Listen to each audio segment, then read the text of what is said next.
I rise to apprise this august House of certain recent developments pertaining to Bangladesh. As honourable members are aware, India-Bangladesh relations have been exceptionally close for many decades over many governments. Concern about recent violence and instability there is shared across the political spectrum. Since the election in January 2024, there has been considerable tension, deep divides, and growing polarization in Bangladesh politics. This underlying foundation aggravated a student agitation that started in June this year.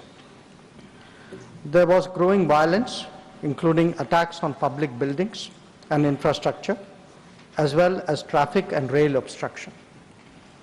The violence continued through the month of July. Throughout this period, we repeatedly counseled restraint and urged that the situation be diffused through dialogue.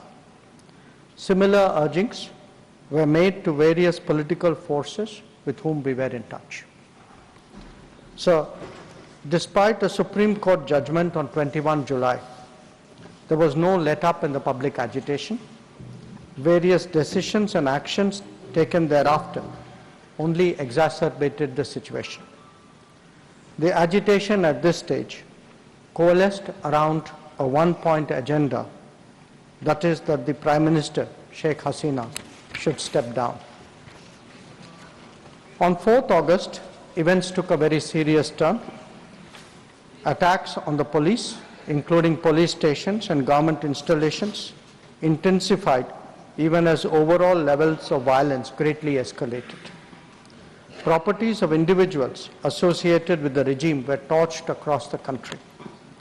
What was particularly worrying was that minorities, their businesses and temples also came under attack at multiple locations.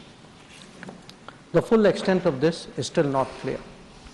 Sir, on 5th August, demonstrators converged in Dhaka despite the curfew.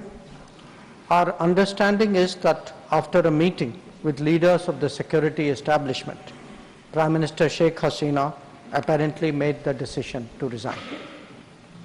At very short notice, she requested approval to come for the moment to India. We simultaneously received a request for flight clearance from Bangladesh authorities. She arrived yesterday evening in Delhi. The situation in Bangladesh, sir, is still evolving. The Army Chief, General Waqar-uz-Zaman, addressed the nation on 5th August. He spoke about assuming responsibility and constituting an interim government. We are in close and continuous touch with the Indian community in Bangladesh through our diplomatic missions. There are an estimated 19,000 Indian nationals there, of which about 9,000 are students. The bulk of the students, however, have already returned to India in the month of July on the advice of the High Commission.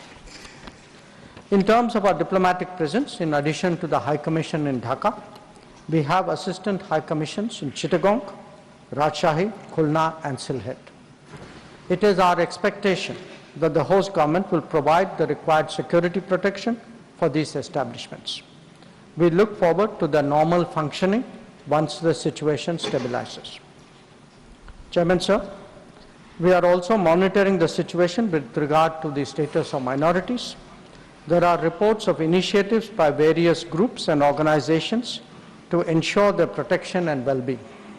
We welcome that, but will naturally remain deeply concerned till law and order is visibly restored. Our border guarding forces have also been instructed to be exceptionally alert in view of this complex situation. In the last 24 hours, we have also been in regular touch with the authorities in Dhaka. This is the situation as of now.